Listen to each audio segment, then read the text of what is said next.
Sienna Vale was dying on a concrete floor inside a Brooklyn shipyard when she finally understood what loving a mafia boss actually cost. Blood pooled beneath her ribs. Rain hammered through broken windows. And somewhere in the darkness, Alessandro Moretti was tearing through armed men like vengeance incarnate. All because she'd walked into the wrong room 6 months ago and accidentally became the one thing the Ghost King of New York couldn't afford to lose. This is the story of a fake marriage that became terrifyingly real, a contract written in ink that got rewritten in blood. And the night one desperate woman collided with the most dangerous man in Manhattan and changed both their lives forever. If you want to see how far a mafia boss will go when someone finally breaks through the monster, stay until the end. And hit that like button. Drop a comment with your city so I can see how far this story travels. Now let me take you back to where it all started. Cold rain, wrong address, and a handshake that sealed Sienna's fate. The rain came down like punishment the night Sienna Vale's life split cleanly in two before and after. She stood outside a brownstone on East 73rd Street with water soaking through her only good coat and an address scrawled on the back of a coffee-stained receipt clutched in her freezing hand. The building looked exactly like the photograph Mrs. Chen had shown her 3 days earlier. Elegant limestone facade, black iron railings, discreet brass numbers beside a glossy front door. Housekeeper position. Room and board included. $3,500 a month. It was desperation dressed up as opportunity, and Sienna knew it. But when you're 28 years old with $14 in your checking account and an eviction notice taped to your apartment door, you don't question good luck. You just grab it before it changes its mind. She climbed the steps and pressed the buzzer. Nothing happened. She pressed it again, harder this time, and heard expensive-sounding chimes echo somewhere deep inside the building. Her stomach twisted with the particular nausea that comes from being broke enough to need something badly. The receipt in her hand was disintegrating in the rain. The ink bled across her palm like a bad omen. The door opened. A man in a dark suit looked at her with the flat expression of someone who'd been hired specifically for the ability to make people uncomfortable. He was built like a concrete wall stuffed into Italian tailoring. His eyes swept over her wet hair, her cheap coat, her scuffed boots, and dismissed her in less than 2 seconds. "You're lost," he said. Not a question. "I'm here for the housekeeper interview," Sienna said. "Mrs. Chen sent me." Something flickered across his face. Confusion, maybe. Or recognition of a name that didn't fit the context. "Stay here," he said, and shut the door in her face. Sienna stood in the rain for another 3 minutes, water running down her neck, wondering if this was some kind of test. Rich people did weird things. Maybe they wanted to see if applicants would wait patiently in bad weather, prove their work ethic before they even got inside. When the door opened again, a different man stood there. Older, silver hair, expensive watch, eyes like a reptile evaluating prey. "What's your name?" he asked. "Sienna Vale. I'm here about—" "I know why you're here." He stepped aside. "Come in." The interior didn't match the job description. Sienna had expected a nice home, maybe elegant, maybe a little old-fashioned. What she walked into looked like the lobby of a private bank designed by someone with unlimited money and no interest in warmth. Black marble floors, recessed lighting that cast sharp shadows, modern art that probably cost more than her childhood home. Everything gleamed with the kind of sterile perfection that suggested cleaning staff worked around the clock. This wasn't a house. It was a fortress pretending to be a residence. "Wait here," the silver-haired man said, and disappeared through a doorway. Sienna stood dripping on marble that probably cost more per square foot than she made in a month. Her boots squeaked. Water pooled around her feet. She felt like a stray dog someone had accidentally let inside. Voices drifted from somewhere deeper in the building, men talking in low tones, the kind of conversation that stops when outsiders get close. She should have left. Every instinct screaming in her gut said turn around, walk out, forget the address, pretend this never happened. But $3,500 a month, room and board, a chance to stop drowning. So Sienna stayed. The silver-haired man returned and gestured for her to follow. They walked down a corridor lined with more expensive art and through a set of double doors that opened into something between a conference room and a throne room. That's when Sienna realized she'd made a terrible mistake. 6 men sat around a table carved from a single piece of black marble. All of them wore suits that cost more than cars. All of them turned to look at her with varying expressions of confusion, amusement, and irritation. And at the head of the table, perfectly still in a charcoal suit with his hands folded in front of him like a prince receiving peasants, sat the youngest man in the room, Alessandro Moretti. Sienna didn't know his name yet, but she knew danger when she saw it. He couldn't have been older than 32, 33. Dark hair cut sharp enough to draw blood. Gray eyes the color of winter mornings. A face that would have been beautiful if it wasn't carved from ice and controlled violence. He looked at Sienna the way a surgeon looks at a problem, clinical, detached, already 3 steps ahead of everyone else in the room. "Who the fuck is this?" one of the older men asked. "She says she's here for a housekeeper interview," the silver-haired man replied. Several of the men laughed, not kindly. Alessandro didn't laugh. He just kept looking at Sienna with those gray eyes, and she felt something cold slide down her spine that had nothing to do with her wet clothes. "There's been a mistake," Sienna said. Her voice came out steadier than she expected. "I was given this address for a job interview. I'll go."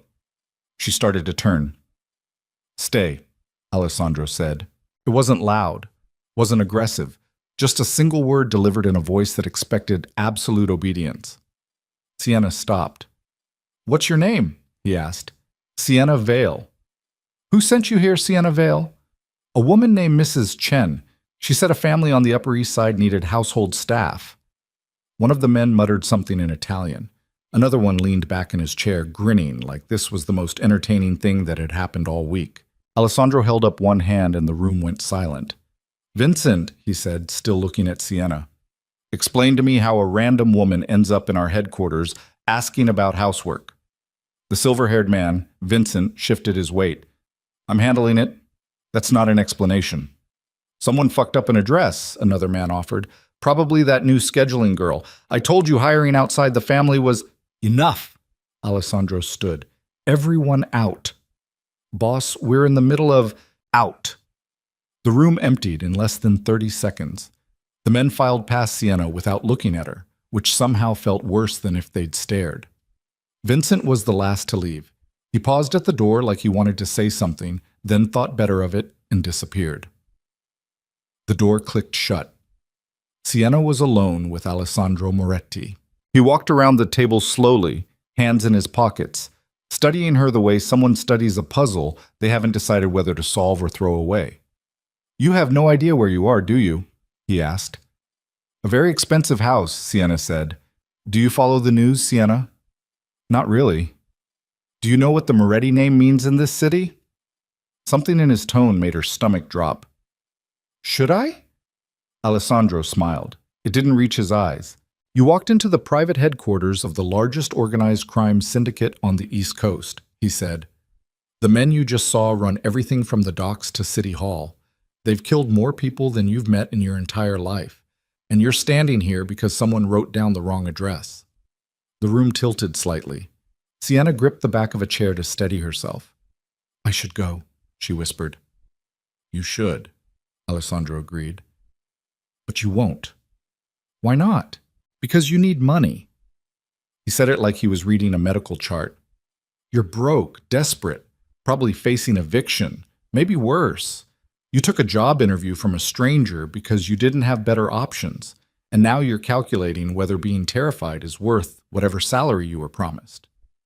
Sienna's throat went dry. He wasn't guessing. He knew. "I'll forget this happened," she said. "Will you?" "Yes." Alessandro tilted his head slightly, still studying her. "You're a terrible liar," he said, "but I believe you'd try." He walked back to his chair and sat down, gesturing for Sienna to take the seat across from him.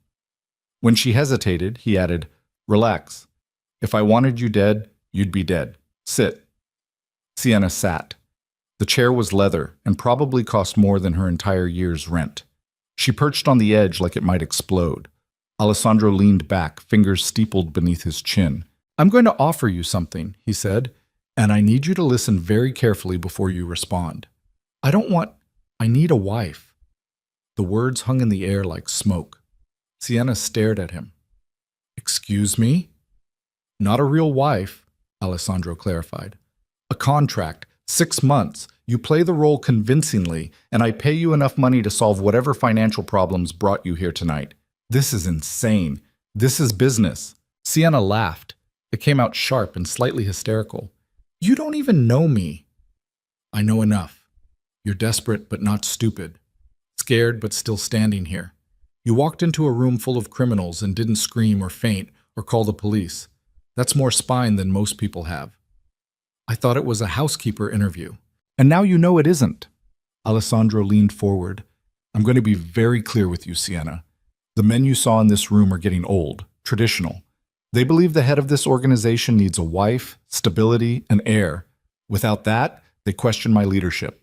They start making moves. And when mafia families start questioning leadership, people die. So get married. Find someone in this world." Alessandro's smile turned cold. "Every woman connected to organized crime comes with a family, alliances, expectations. Marrying inside the life means creating new power structures I don't control. I need someone clean, someone with no connections, someone I can trust to disappear when the contract ends." "You don't trust me." "I don't trust anyone. But you're not ambitious enough to be dangerous, and you're desperate enough to be controllable." It should have sounded insulting. It just sounded true. Sienna shook her head. "This is crazy. I can't. $500,000. The number hit her like cold water. "What?" 6 months, you move into my penthouse, attend events, play the role of my fiancée, and then wife. You smile for cameras, wear expensive clothes, and make the traditionalists happy. At the end of 6 months, we divorce quietly. You walk away with $500,000, a new identity if you want one, and enough distance from New York that no one will ever connect you to this again." Sienna's hands were shaking. $500,000, $500,000. She could pay off her debts, leave the city, start over somewhere nobody knew her name or her failures. "Why me?" she asked. "Wrong place, wrong time," Alessandro said. "But sometimes accidents are useful. You have no ties to this world, no family in the city, no boyfriend based on your body language.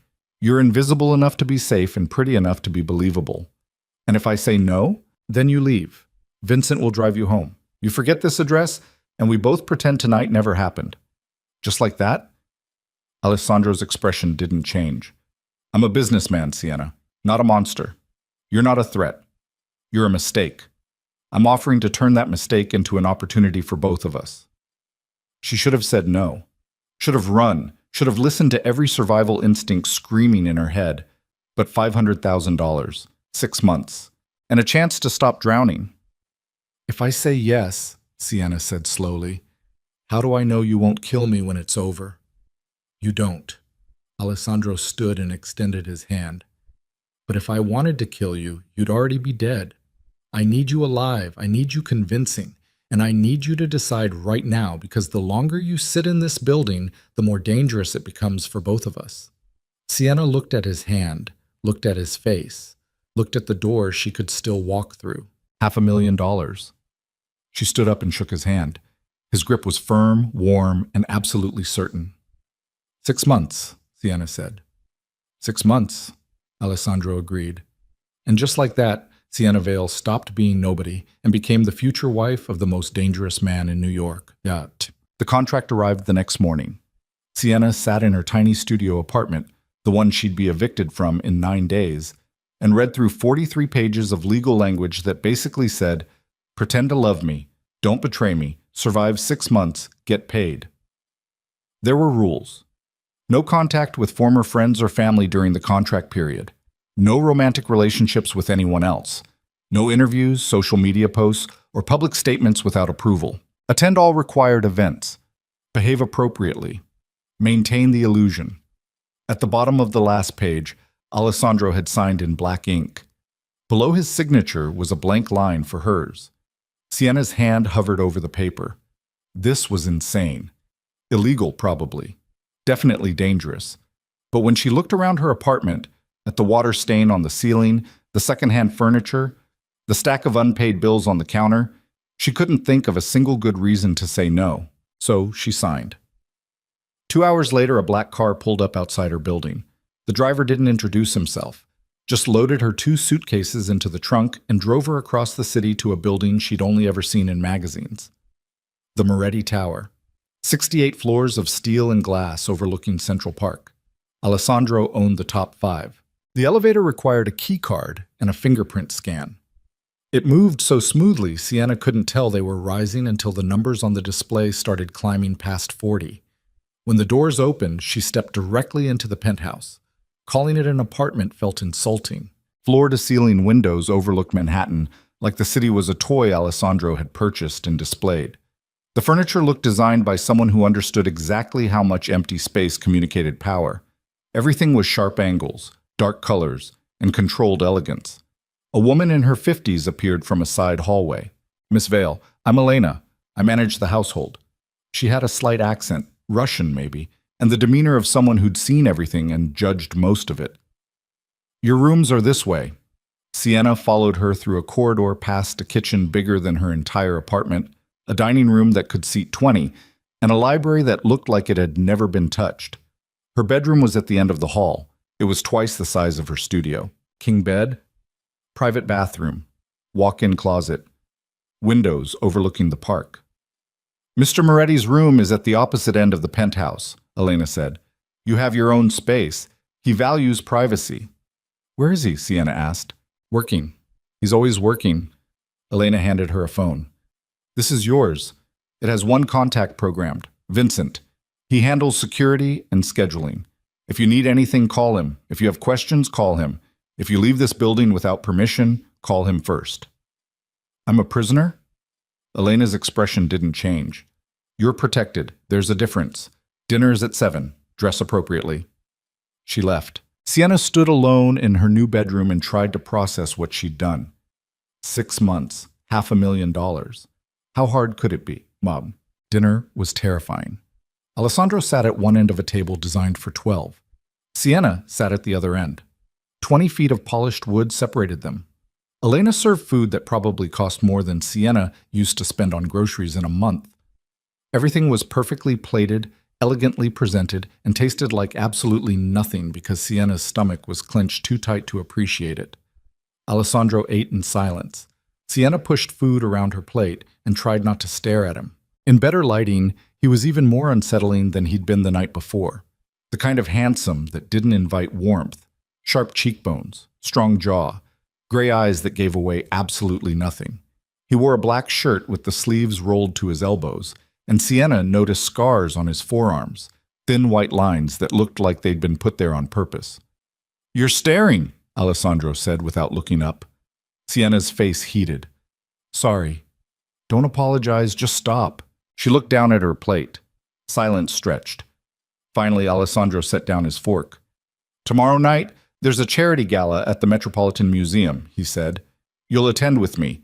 Vincent will take you shopping in the morning. Get whatever you need. Dress, shoes, jewelry. There's no budget." "What kind of gala?" "The kind where people with too much money pretend to care about art while making deals in corners." He picked up his wine glass. "You'll smile, hold my arm, and let me introduce you as my fiancé. Can you do that?" "I don't know how to act like what?" "Like someone who belongs at a Metropolitan Museum gala."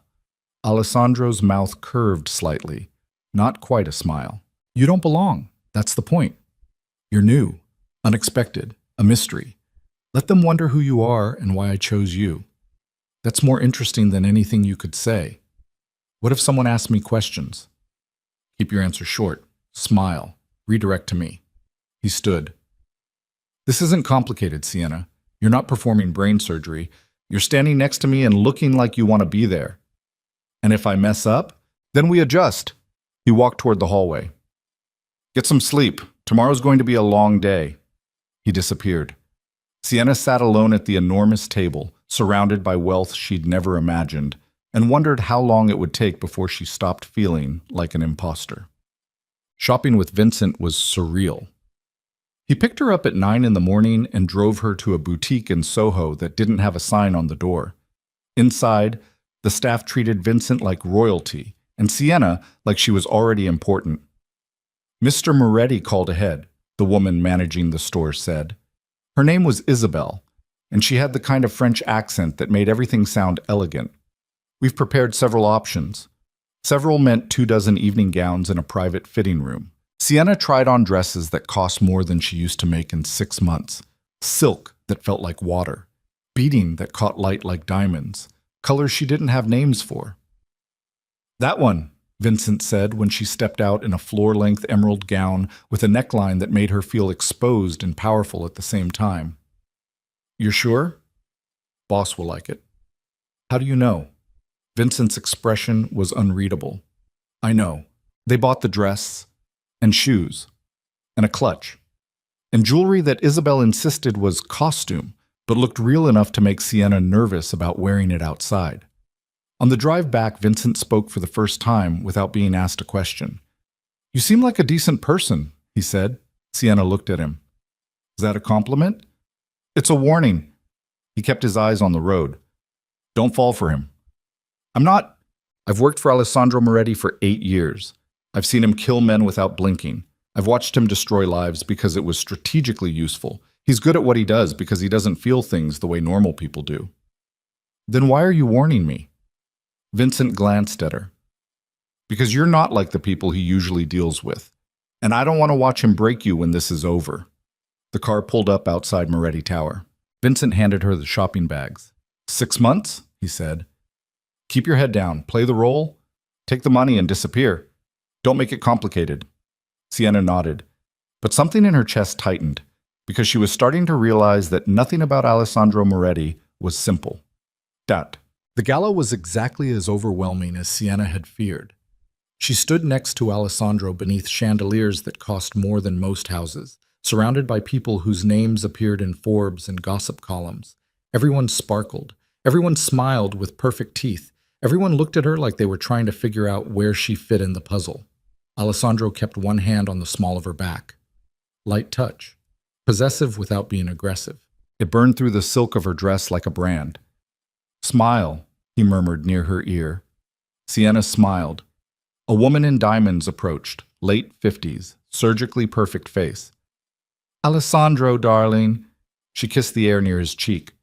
"You've been hiding." "I've been busy, Catherine." "I can see that." Catherine's eyes slid to Sienna. "And who is this?" "Sienna Vale," Alessandro said. "My fiancé." Catherine's smile froze, just for a second. Then she recovered with the skill of someone who'd spent decades pretending. "How wonderful. I didn't realize you were seeing anyone." "It happened quickly," Sienna said, repeating the line Alessandro had told her to use. "How modern." Catherine's gaze sharpened.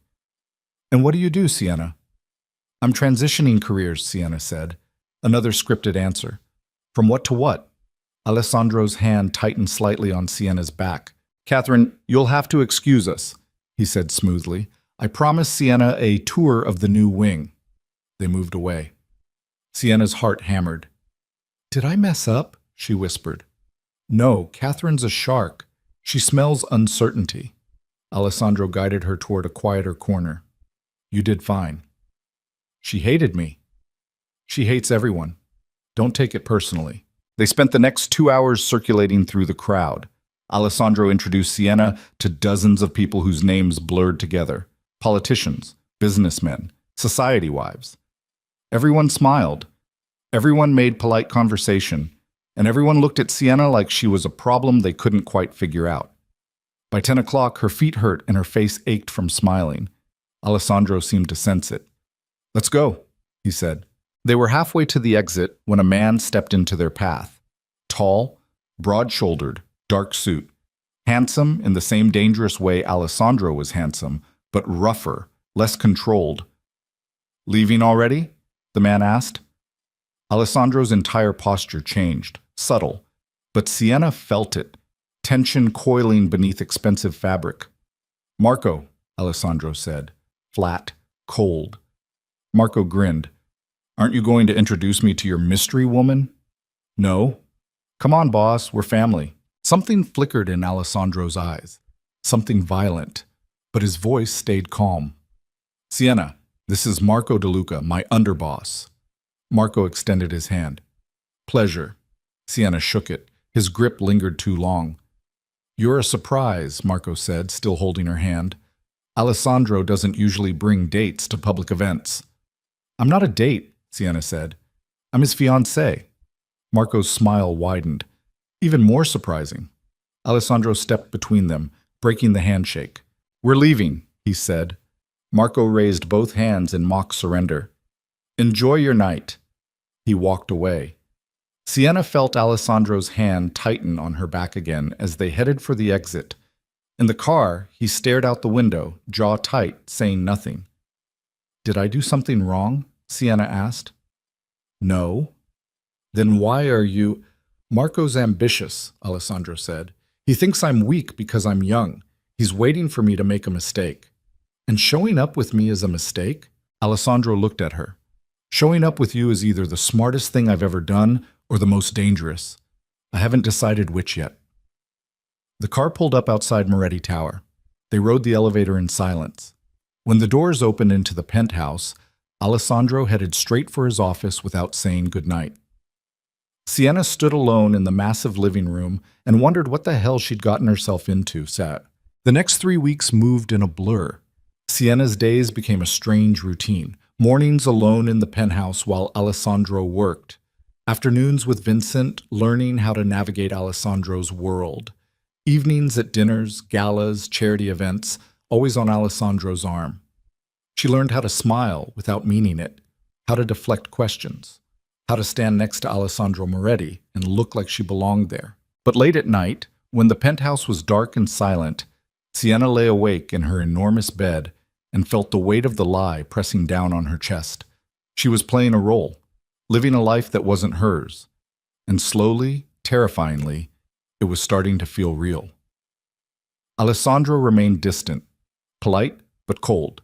He spoke to her when necessary, touched her when appearances demanded it, and otherwise treated her like an employee he'd hired to solve a problem, which was exactly what she was. Until the night everything changed.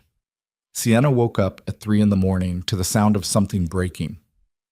She lay in bed, heart pounding, trying to decide if she'd imagined it. Then she heard it again. Glass shattering. She got up and moved quietly down the hallway. Light spilled from beneath Alessandro's office door. Sienna hesitated, then knocked softly. Go away, Alessandro's voice said. She opened the door anyway.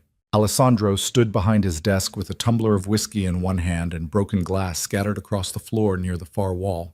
He'd thrown something, hard. He looked at her with eyes that were too bright and too empty at the same time. I said go away. You're bleeding, Sienna said. Alessandro glanced down at his hand. Blood dripped from a cut across his palm, where he'd apparently gripped broken glass without noticing. It's fine. It's not fine.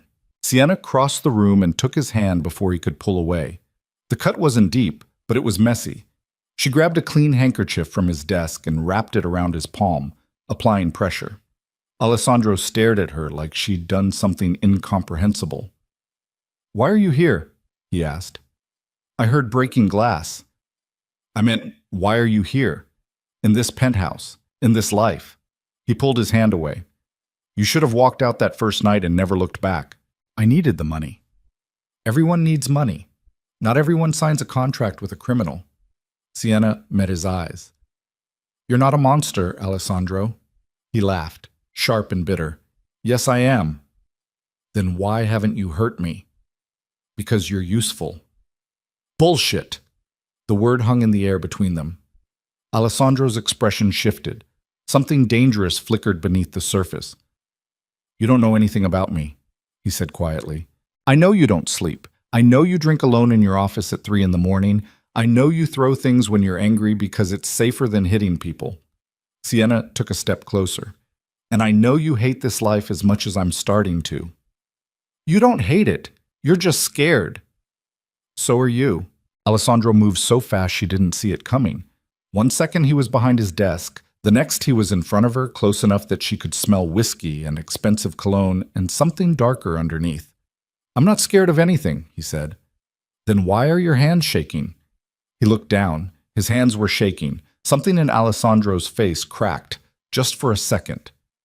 Then he turned away and walked to the window, staring out at the city below. My father built this empire, he said. He was brutal, efficient, terrifying. Everyone respected him. Everyone feared him. And when he died, they expected me to be exactly like him. But you're not. No. Alessandro's voice was barely audible. I'm worse. Sienna moved to stand beside him at the window. What happened tonight? She asked. Marco's making moves, quiet ones, testing boundaries, seeing how far he can push before I push back. So push back. If I push back the way my father would have, people die. If I don't push back, I look weak. Either way, I lose. Then find a third option. Alessandro looked at her. There is no third option in this world. Then maybe you're in the wrong world. The words came out before Sienna could stop them. Alessandro stared at her for a long moment. Then slowly, something in his expression softened. You really believe that, he said. You actually think I could just walk away. I think you're more than what your father made you. You don't know what he made me. So tell me. And for the first time since Sienna had met him, Alessandro Moretti looked like he wanted to. But before he could speak, his phone buzzed. He pulled it out, read the screen, and his entire demeanor changed. Cold, controlled. The crack she'd glimpsed sealed shut. Go back to bed, he said. Alessandro, Now, Sienna. His tone left no room for argument. Sienna left. But as she walked back to her room, she realized something that made her chest tighten with fear. She wasn't pretending anymore. Somewhere between the contract and tonight, between the galas and the late-night conversations, between playing a role and living a lie, she'd started to care. And caring about Alessandro Moretti was the most dangerous thing she could possibly do. The morning after Alessandro's office broke apart in his hands, Sienna woke to find Vincent standing in her doorway. Not knocking, just standing there with his arms crossed and an expression that said someone had made a mistake and he was here to clean it up. Get dressed, he said. We're leaving in 20 minutes. Sienna sat up, pulling the blanket to her chest. Where are we going? Shopping. Boss wants you ready for the engagement party this weekend. What engagement party? The one he's throwing to make this look real. Vincent checked his watch. 19 minutes now. He left. Sienna got dressed in the walk-in closet that still felt like someone else's life. Designer clothes she hadn't chosen. Shoes that cost more than her old rent. A reflection in the mirror that looked like her but moved through a world she didn't recognize. She'd signed up for 6 months of pretending. What she hadn't signed up for was 3 a.m. conversations that felt more real than anything else in her life. Vincent drove her to a different boutique. Uptown this time. Even more exclusive than the last one. The kind of place where you needed an appointment just to look in the window.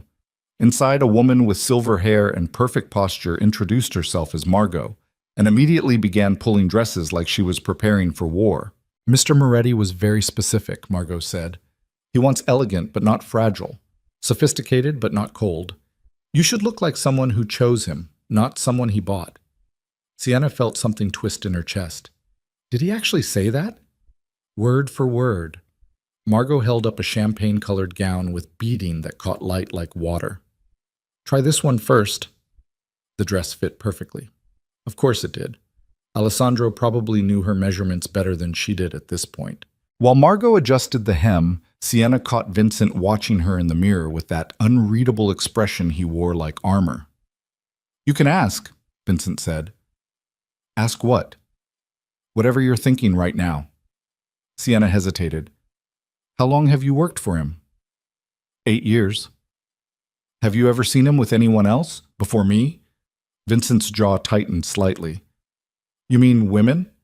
I mean anyone, someone he cared about. Boss doesn't care about people. He uses them. That's not an answer. Vincent looked at her for a long moment. There was someone, 5 years ago, Francesca. Daughter of a politician who didn't know Alessandro's last name meant blood money. She thought he was just a businessman. What happened? She found out what he really was. Left in the middle of the night. Didn't even pack a bag. Vincent's voice stayed flat. Alessandro didn't chase her, didn't try to explain, just watched her go and never mentioned her again. Sienna's throat felt tight. Did he love her? I don't know if he's capable of that. But you stayed. 8 years. That means something. Vincent's expression shifted. Something almost like respect flickered across his face. Boss saved my life once, he said quietly. Didn't have to. Didn't gain anything from it. He just did it because it was the right move at the time. That's who Alessandro Moretti is. He makes calculated decisions that sometimes look like kindness. Don't mistake strategy for feelings. Margot returned with shoes and jewelry. Vincent stepped back, but his words stayed with Sienna like a warning she couldn't shake. The engagement party happened on a Saturday night in the ballroom of a hotel that probably hosted more illegal deals than weddings. Sienna stood in front of the mirror in her champagne gown, while Elena fixed her hair into something elegant and painful. "You look beautiful," Elena said. Not warmly, just factually. "I look terrified." "That too." Elena met her eyes in the mirror. "But Mr. Moretti chose well. You photograph better than the last 3 women," Marco suggested. Sienna's stomach dropped. Marco suggested women? Of course. Underbosses always try to plant their own people close to power. It's tradition. Elena pinned the last curl into place. But Alessandro chose you instead. That makes you either very lucky or very dangerous. I haven't decided which. A knock at the door. Alessandro stepped in wearing a tuxedo that probably cost more than a car and looked like violence wrapped in silk. His gray eyes swept over Sienna once, clinical and assessing, before he nodded. "Perfect," he said. "Not you look perfect, just perfect. Like she was a problem he'd solved correctly." "We need to talk about tonight," Alessandro said. He dismissed Elena with a gesture and closed the door. "There will be over 200 people downstairs. Half of them work for me. The other half want to see if you're real or if I'm bluffing." "I'm real," Sienna said. "Are you?" Alessandro moved closer. "Because right now you look like you're about to run." "I'm not running." "Good. Because running makes you look weak. And if you look weak, I look weak. And if I look weak, men like Marco start making moves." "Is everything about optics with you?" Alessandro's expression didn't change. "In my world? Yes." He reached into his jacket and pulled out a small velvet box. Sienna's heart hammered. Alessandro opened it. Inside was a ring that probably cost more than most houses. Platinum band, diamond that caught light like a weapon. "Give me your hand," Alessandro said. Sienna extended her left hand. Her fingers trembled. Alessandro slid the ring onto her finger with the efficiency of someone signing a contract. The metal was cold. The diamond was heavy. It felt like a shackle disguised as jewelry. "There," Alessandro said. "Now it's official." "This doesn't feel official. It feels like a transaction. Because that's what it is." Alessandro stepped back. "Don't forget that, Sienna. No matter what happens tonight, no matter how real it looks, this is business." He left. Sienna stared at the ring on her finger and tried to remember why she'd agreed to this. $500,000, 6 months, a chance to start over. But standing in a hotel room wearing someone else's dress with a diamond that meant nothing on her hand, Sienna couldn't shake the feeling that she'd sold something more valuable than her time. The ballroom was full of people who smiled with their mouths and calculated with their eyes. Alessandro kept Sienna on his arm like a prize he was displaying. Every few minutes, someone new approached to offer congratulations that sounded more like interrogations. "How did you meet?" "When's the wedding?" "Have you set a date?" Sienna repeated the answers Alessandro had given her. "Met through mutual friends. Wedding next spring. Still planning the details." All lies delivered with a smile that made her face ache. Across the room, Marco De Luca watched with an expression that made Sienna's skin crawl. He wasn't celebrating. He was studying, looking for cracks in the performance. Around midnight, Alessandro excused himself to handle something with Vincent. Sienna stood alone near the bar, suddenly exposed without him beside her. A woman approached, early 30s, beautiful in the dangerous way models and actresses are beautiful. Dark hair, red dress, eyes like knives.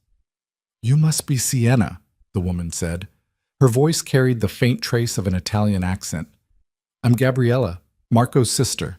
Sienna shook her hand. "Nice to meet you." "Is it?" Gabriella's smile didn't reach her eyes. "You seem nervous." "It's a big night." "I'm sure." Gabriella sipped champagne. "You know, Alessandro has always been very careful about who he lets close. Very calculated. So when he suddenly announces an engagement to someone nobody's ever heard of, It raises questions. What kind of questions? The kind that wonder if you're real or if you're a strategy. Gabriella tilted her head. Which are you, Sienna? Before Sienna could answer, Alessandro appeared at her side. His hand settled on the small of her back. Possessive, protective. Gabriella, Alessandro said. Cold, flat. Alessandro. Gabriella's smile widened. I was just getting to know your lovely fiancée. I'm sure you were. She's very pretty, very unexpected. That's the appeal. Gabriella laughed, sharp and brittle. Well, I hope she lasts longer than the last one. She walked away. Sienna felt Alessandro's hand tighten on her back. Ignore her, he said. She mentioned someone before me. Gabriella mentions a lot of things. Most of them are designed to cause problems. Was there someone before me? Alessandro's jaw tightened. This conversation isn't appropriate here. Then where is it appropriate? Nowhere. He guided her toward the exit. We're leaving. The party's not over. It is for us. They left through a side entrance while people were still drinking and dancing and pretending to be happy for them. In the car, Alessandro stared out the window with his jaw clenched tight enough to crack teeth. Sienna watched the city blur past and felt the weight of the ring on her finger getting heavier.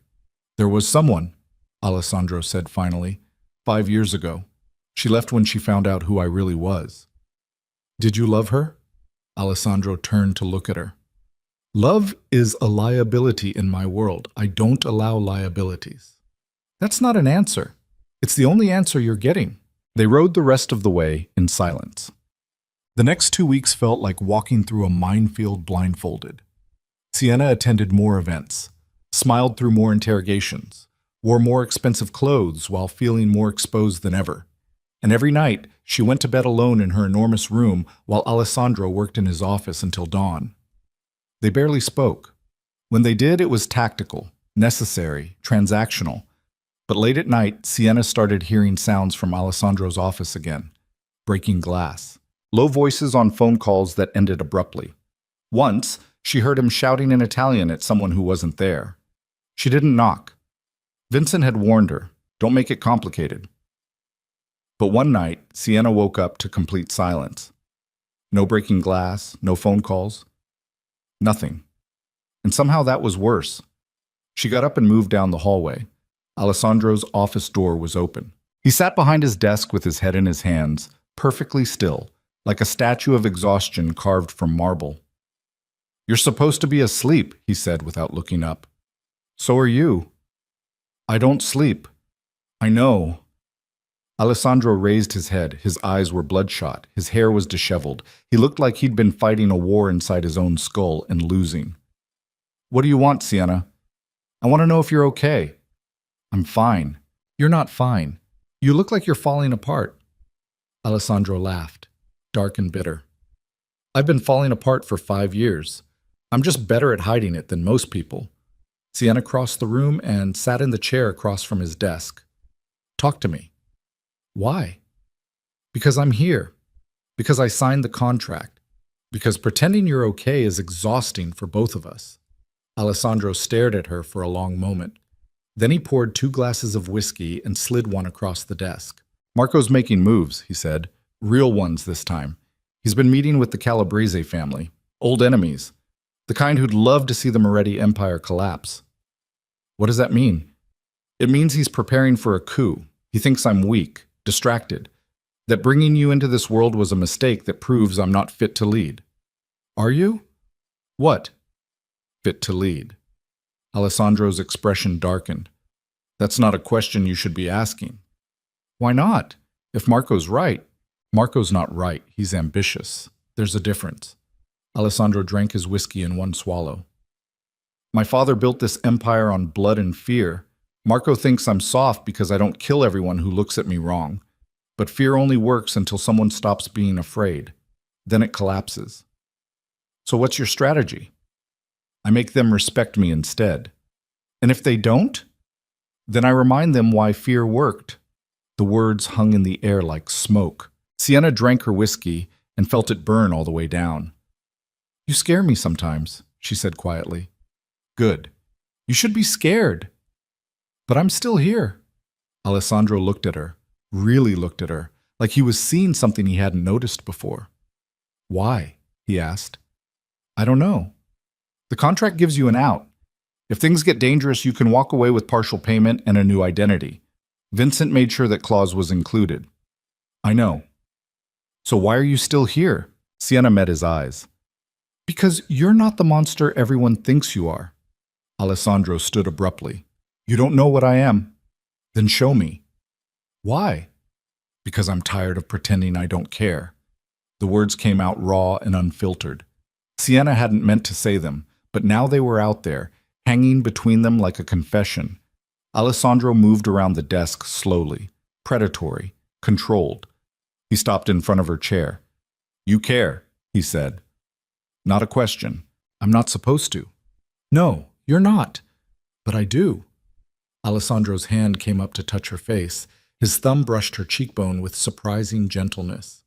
That's the most dangerous thing you could possibly do, he said softly. I know. You should leave right now, before this gets worse. I'm not leaving. Why not? Sienna stood. They were inches apart now, close enough that she could feel the heat coming off him, close enough to see the scars on his knuckles, close enough to smell expensive cologne and whiskey and something darker underneath. Because you need someone who isn't afraid of you, she said. Everyone's afraid of me. I'm not. You should be. But I'm not. Alessandro's hand slid to the back of her neck. His grip was firm but not violent, controlled but barely. If I kiss you right now, he said, voice low and dangerous, this stops being a contract. I know. Everything changes. I know. You could still walk away. So could you. Alessandro's eyes searched hers, looking for doubt, looking for fear, looking for a reason to stop. He didn't find one. His mouth came down on hers hard and desperate, and absolutely nothing like the staged kisses they'd performed for cameras. This was real. This was dangerous. This was the line they'd just crossed with no way back. When they finally broke apart, both of them breathing hard, Alessandro pressed his forehead against hers. This is a mistake, he said. Probably. I'm going to hurt you. Maybe. You should run. I'm not running. Alessandro pulled back just far enough to look at her. Then you're as broken as I am, he said. Probably. He kissed her again. Slower this time, like he was memorizing something he knew wouldn't last. And somewhere in the back of Sienna's mind, a voice whispered that Vincent had been right. Don't fall for him. Too late. She already had. Everything changed after that night.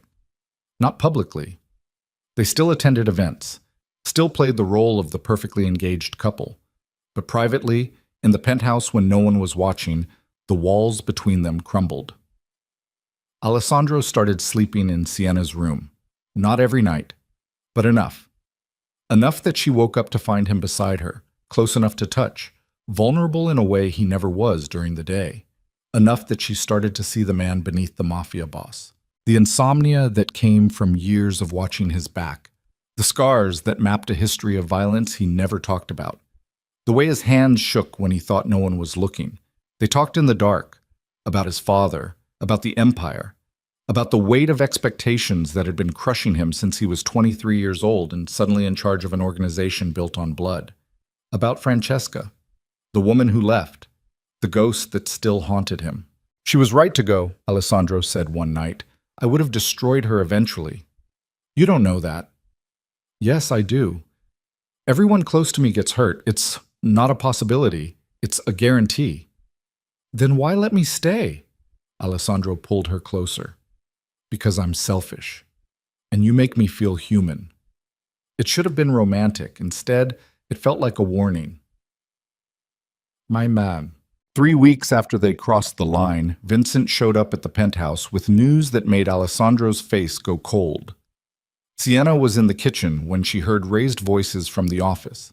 She moved closer. Happened last night, Vincent was saying. Warehouse on the docks. Someone torched it. 3 men dead. Which warehouse? The one we use for the Calabrese shipments. Silence. Then Alessandro's voice, dangerously quiet. Marco. We don't know that. It's Marco. He's forcing my hand, making me look weak in front of the families. What do you want to do? Set up a meeting, all the capos, tomorrow night. Boss? Tomorrow night, Vincent. Footsteps. Sienna moved back to the kitchen before they caught her listening. Vincent left. Alessandro appeared in the doorway, already putting his jacket back on. I have to go out, he said. What happened? Business. Alessandro. Stay here. Don't leave the penthouse. Vincent's posting security. You're scaring me. Alessandro crossed the room and kissed her, hard and fast and desperate. I'll be back, he said. He left. Sienna stood alone in the massive kitchen and felt the first real stab of fear since she'd signed the contract. Because she'd been playing house with a mafia boss and pretending the danger wasn't real. But it was real. And it was coming. Alessandro didn't come back that night, or the next morning. Vincent called at noon to tell her Alessandro was handling things and she should stay put. Sienna spent the day pacing the penthouse like a prisoner. By evening, she was ready to break something. The door opened around 8. Alessandro walked in looking like he'd been fighting a war. His suit was disheveled. His knuckles were bruised. There was blood on his collar that probably wasn't his. Sienna crossed the room. What happened? I handled it. That's not an answer. Alessandro poured himself a drink. His hands were shaking. Marco's dead. The room tilted. Sienna gripped the back of the couch. What? He was the one behind the warehouse fire, the meetings with Calabrese, all of it. He was planning to kill me and take over the organization. Alessandro drank. So I killed him first. You? I shot him in a warehouse in Brooklyn in front of 15 witnesses. Made sure everyone knew what happens when someone betrays me. Alessandro's voice was flat, empty. That's who I am, Sienna. That's what I do. Sienna couldn't breathe. She'd known Alessandro was dangerous, known he was violent, but hearing him say it so casually, so matter-of-factly, made it real in a way nothing else had. You killed your own underboss, she whispered. I killed a traitor. Is there a difference? In my world? No. Alessandro set down his glass and looked at her with eyes that were too calm and too empty. This is what I warned you about, he said quietly. This is why everyone leaves eventually, because loving me means accepting that I'm capable of this. Don't lie. You love me. I can see it. He moved closer. And that's going to destroy you, because I can't change what I am. I can't stop being the man who kills people when they become problems. Sienna's eyes burned. So what am I supposed to do? Leave. Take the money. Start over somewhere I can't hurt you. And if I don't want to leave? Alessandro's expression cracked, just for a second. Then you're choosing to drown with me, he said, and I'm too selfish to stop you. He kissed her, desperate, broken, like he was trying to memorize something that was already slipping away. When he pulled back, his forehead rested against hers. I'm going to ruin you, he whispered. I know, Sienna said. And she did. But she stayed anyway. The funeral for Marco De Luca happened 3 days later. Sienna stood beside Alessandro in black designer clothes she hadn't chosen, watching a closed casket get lowered into the ground, while men in expensive suits pretended to mourn. Gabriella De Luca stood across from them, veiled in black, staring at Alessandro with eyes that promised murder. After the service, she approached. This isn't over, Gabriella said quietly. Her voice was steady, cold. You killed my brother. Your brother was a traitor, Alessandro replied. He was family. Family doesn't plot coups. Gabriella's hands clenched. You think you're untouchable because you have her. She glanced at Sienna with pure venom. But she's just a weakness, and weaknesses get exploited. Alessandro stepped between them. Touch her, he said, voice dropping to something lethal. And I'll bury you next to Marco. Gabriella smiled. You can't kill everyone who threatens you, Alessandro. Eventually, you'll run out of bullets. She walked away. Sienna's hands were shaking. Alessandro took her arm and guided her toward the car. In the back seat, Sienna finally spoke. She's going to come after me. I won't let her. You can't protect me 24 hours a day. Alessandro pulled her close. Watch me. But even as he said it, Sienna saw something in his eyes that terrified her. Doubt. Because for the first time since she'd met him, Alessandro Moretti wasn't sure he could keep her safe. And that meant everything was about to get worse. 2 weeks later, the world exploded. Sienna was shopping with Vincent. Something normal, something safe, something that felt like the old routine. When the black SUV came out of nowhere, it happened so fast she barely processed it. 1 second, they were walking toward the car. The next, men in masks grabbed her. Vincent moved instantly, gun out, shouting, fighting. But there were too many of them. Sienna screamed. Someone hit Vincent hard enough that he went down. A bag went over Sienna's head. Hands dragged her into a vehicle. Tires squealed. And then she was gone. The last thing she heard before everything went black was Vincent's voice, hoarse and desperate, shouting into his phone. They took her, boss, they took Sienna. Sienna woke up to the smell of rust and salt water. Her head throbbed where someone had hit her during the kidnapping. The bag was gone from her face, but her hands were zip-tied behind her back, and her shoulders screamed from being in the same position for what felt like hours. She was sitting in a metal chair inside what looked like an abandoned warehouse. Broken windows high up in the walls let in pale gray light. The floor was concrete stained with things she didn't want to identify. Somewhere in the distance, she could hear water lapping against pylons. The docks. She was somewhere near the Brooklyn waterfront. Footsteps echoed across the concrete. Sienna forced herself to look up. Gabriella DeLuca walked toward her in a black coat and boots that clicked against the floor like a countdown. Her dark hair was pulled back severely. Her face was composed, calm. That was somehow worse than if she'd been screaming. "You're awake," Gabriella said. "Good. I was worried they'd hit you too hard." Sienna's mouth was dry. "Where am I?" "Does it matter?" Gabriella circled behind her. "You're not leaving. Alessandro will find me." "Of course he will. That's the point." Gabriella came back around to face her. "Do you know what you are to him, Sienna? You're the first real weakness Alessandro Moretti has shown in 5 years. The first crack in the armor. And cracks are where you apply pressure until everything breaks." "He'll kill you for this." Gabriella smiled. "He already killed my brother. What's one more, DeLuca?" She pulled up another chair and sat down across from Sienna like they were having coffee instead of a hostage situation. "Let me tell you a story," Gabriella said. "When my brother Marco was alive, he told me something interesting. He said Alessandro was planning to dismantle parts of the empire, transition away from the violent businesses our families built. He wanted to go legitimate." Sienna said nothing. Marco thought it was weakness, that Alessandro was soft, but I understood the real problem. Gabriella leaned forward. "Alessandro Moretti doesn't want to be what his father made him. He wants out. And you're the excuse he's been looking for." "That's not—" "Don't lie to me." Gabriella's voice went cold. "I've watched you two together, the way he looks at you, the way he touches you when he thinks no one's watching. That's not a business arrangement. That's not a contract marriage. That's a man who found something worth leaving the empire for." Sienna's chest tightened, because Gabriella was right. "So here's what's going to happen," Gabriella continued. "I'm going to send Alessandro proof that I have you. He's going to come here to negotiate. And when he does, I'm going to offer him a choice." "What choice?" "The empire or you?" Gabriella stood. "Because if Alessandro really is the ruthless leader everyone thinks he is, he'll choose the organization. He'll make the strategic decision. Let you die to protect what his father built. And if he doesn't, then I kill you both and take over what's left of the Moretti territories. Either way, the empire fractures." Gabriella walked toward the door.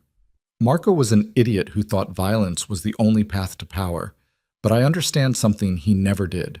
The best way to destroy a king isn't to attack him directly.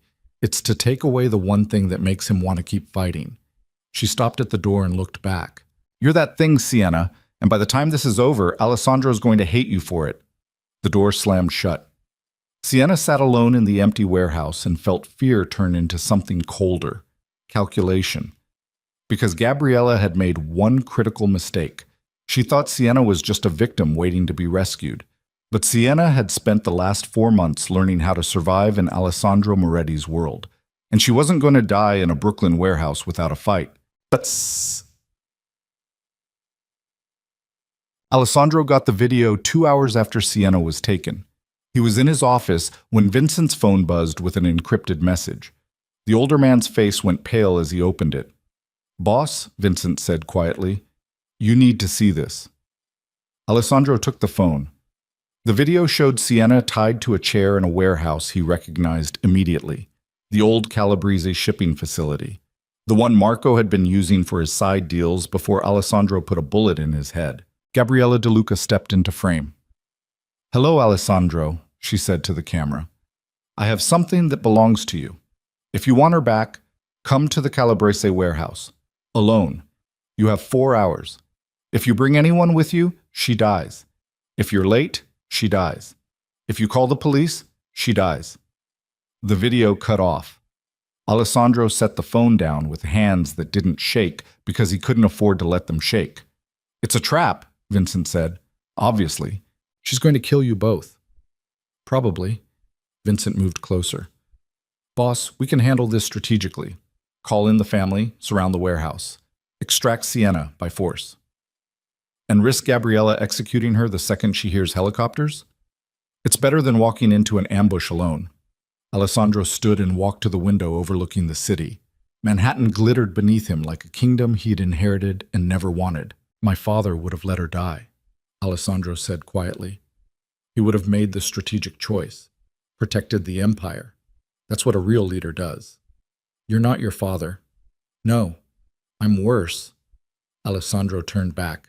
"Because my father never would have been stupid enough to fall in love with a woman he was supposed to be using as cover."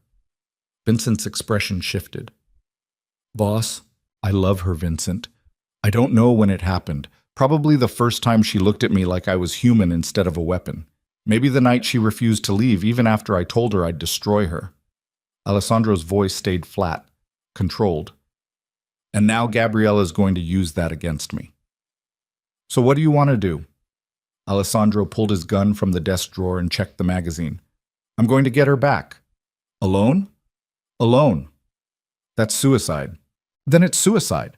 Alessandro looked at his oldest friend. "But I'm not letting her die because I was too much of a coward to walk into a trap." Vincent stared at him for a long moment. Then he reached into his own jacket and pulled out a second gun. "If you're going," Vincent said, "I'm going with you." "I told you." "I know what you told me. I'm coming anyway." Vincent's jaw set. "You saved my life 8 years ago. I'm not letting you throw yours away without backup." Alessandro almost smiled. "You're fired. Fire me after we get her back." They walked out together. The warehouse was exactly as threatening as Sienna expected. She'd been alone for over an hour, trying to work the zip ties loose against the metal chair. Her wrists were bleeding. The plastic had barely budged. She was starting to panic when the door opened again. But it wasn't Gabriella. It was a man Sienna had never seen before. Late 40s, expensive suit, cold eyes. He pulled up a chair and sat down. "My name is Thomas Calabrese," he said, "and I'm the reason you're still alive." Sienna's heart hammered. "I don't understand." "Gabriella wanted to kill you immediately. Send Alessandro your body as a message. But I convinced her you're worth more alive." Thomas smiled. "At least until we're done with you." "Done with me?" "You're going to help us destroy Alessandro Moretti." "I'm not helping you do anything." Thomas pulled out a phone and showed her a photograph. It was grainy, security camera footage from somewhere public. But Sienna recognized the woman in the image immediately. Her sister. "Her name is Rebecca, isn't it?" Thomas said. "She lives in Boston, works at a hospital, has a 6-year-old daughter named Emma who just started first grade." Ice flooded Sienna's veins. "You touch them." "We won't, as long as you cooperate." Thomas put the phone away. "Here's what's going to happen. Alessandro will arrive in approximately 2 hours. When he does, you're going to tell him you want out, that you can't handle this life, that you're leaving him. He won't believe me. Make him believe you. Sell it. Break his heart." Thomas leaned forward. "Because if he thinks you're leaving voluntarily, he'll let you go. And the second he's emotionally compromised, Gabriella will have him killed. And if I refuse? Then your sister and her daughter have a very unfortunate accident." Thomas stood. You have 2 hours to decide if Alessandro Moretti is worth their lives. He left. Sienna sat alone in the warehouse and felt something inside her chest crack apart because she'd been kidnapped, threatened, tied to a chair in a building that smelled like death. But none of that compared to the choice she was facing now. Save Alessandro and condemn her family, or save her family and destroy the man she loved. Alessandro arrived exactly on time. The warehouse door opened and he walked in alone, hands visible, no visible weapons. But Sienna knew him well enough by now to know he was armed. She could see it in the way he moved, the controlled precision that meant he was ready to kill everyone in the building if necessary. His eyes found her immediately. Something in his expression broke, just for a second. Then the mask came back. "Let her go, Gabriella," Alessandro said. His voice echoed in the empty space. Gabriella stepped out from behind a stack of crates with 4 armed men flanking her. "I don't think so," she said. "Not yet. I came alone, like you asked." "Did you?" Gabriella smiled. "Or is Vincent positioned on a rooftop somewhere with a sniper rifle?" "Vincent's not here." "Prove it." Alessandro spread his arms. "Search me." One of Gabriella's men moved forward and patted Alessandro down roughly. He found 2 guns, a knife, and what looked like a wire. The man held up the wire. "He's broadcasting." Gabriella's expression darkened. "I told you to come alone, and I told Vincent to stay in the car." Alessandro's voice stayed calm. "If I don't walk out of here in 30 minutes, he calls everyone, NYPD, FBI. Every law enforcement agency in the city descends on this location. So you have 2 choices. Let Sienna go and disappear, or kill us both and spend the rest of your life in a federal prison." "There's a third option," Gabriella said. She gestured. Thomas Calabrese appeared from the shadows. Alessandro's entire body went rigid. "Hello, Alessandro," Thomas said. "It's been a long time." "You're supposed to be dead," Alessandro said. "Reports of my death were greatly exaggerated." Thomas smiled. "Your father thought he'd eliminated the Calabrese family 5 years ago, but he only killed my brothers. I went underground, waited, and now I'm back to finish what he started." Alessandro's jaw clenched. "This has nothing to do with Sienna." "Of course it does. She's your weakness, the thing you care about more than power." Thomas moved closer to Sienna's chair. "And we're going to use her to break you." He pulled out a gun and pressed it against Sienna's temple. She froze. Alessandro's hands clenched. "Don't." "Don't what? Pull the trigger?" Thomas laughed. "Why not? You killed Gabriella's brother. You killed my family. Seems fair. I'll give you anything you want. Money, territory, access to the trade routes." "I don't want your money, Alessandro. I want you destroyed." Thomas cocked the gun. "And the best way to destroy you is to make you watch her die." Sienna's breath came in short gasps. She could feel the cold metal against her skull, could see Alessandro standing 20 feet away with murder in his eyes and complete helplessness in his posture. This was it. This was how she died. But then she remembered the choice Thomas had given her, the ultimatum, and she made a decision. "Stop," Sienna said. Her voice came out stronger than she expected. "I'll do it." Thomas lowered the gun slightly. "Do what?" "What you asked. I'll tell him I want out. I'll make him believe it." Alessandro's eyes snapped to hers. "Sienna, don't." "I'm sorry," Sienna said. She forced herself to look at Alessandro, to meet those gray eyes that had seen through every lie she'd ever told. "I can't do this anymore. I can't be in this world. I want out." "You're lying." "I'm not." Sienna's throat burned. "I thought I could handle it, the violence, the danger, but I can't, and I'm done pretending." "Sienna, I don't love you, Alessandro." The words tasted like poison. "I never did. This was always just about the money, and now I want to take it and leave." Silence. Alessandro stared at her with an expression she couldn't read. Then he turned to Gabriella. "Let her go," he said quietly. "Just like that?" "Just like that. She wants out. Give her the money we agreed on and let her walk away." Gabriella laughed. "You actually believe her?" "It doesn't matter what I believe. She's not part of this anymore." Alessandro's voice was empty, hollow. "This is between us now." Thomas looked at Gabriella. What do you think? I think he's more broken than I expected. Gabriella gestured to one of her men. Cut her loose. The man moved forward with a knife and sliced through Sienna's zip ties. Her hands came free. Blood rushed back into her wrists. She stood on shaking legs. Go, Alessandro said without looking at her. Get out of here. Sienna took one step, then another. Every instinct screamed at her to turn around, to tell him the truth, to explain that she was lying to save her family. But Thomas's threat echoed in her mind. Rebecca. Emma. So she kept walking, walked past Alessandro without looking at him, walked toward the door. Behind her, she heard Gabriella speak. Well, that was disappointing. I thought she'd at least put up more of a fight. She's smarter than you, Alessandro said quietly. She knows when to walk away. Sienna reached the door. Her hand touched the handle. And then she heard the gunshot. She spun around. Alessandro was on the ground. Blood spread across his white shirt. Gabriella stood over him with a smoking gun. Did you really think I'd let you live? Gabriella said. After everything you've taken from me. Time stopped. Sienna watched Alessandro try to push himself up, watched him collapse, watched blood pool beneath him on the concrete floor.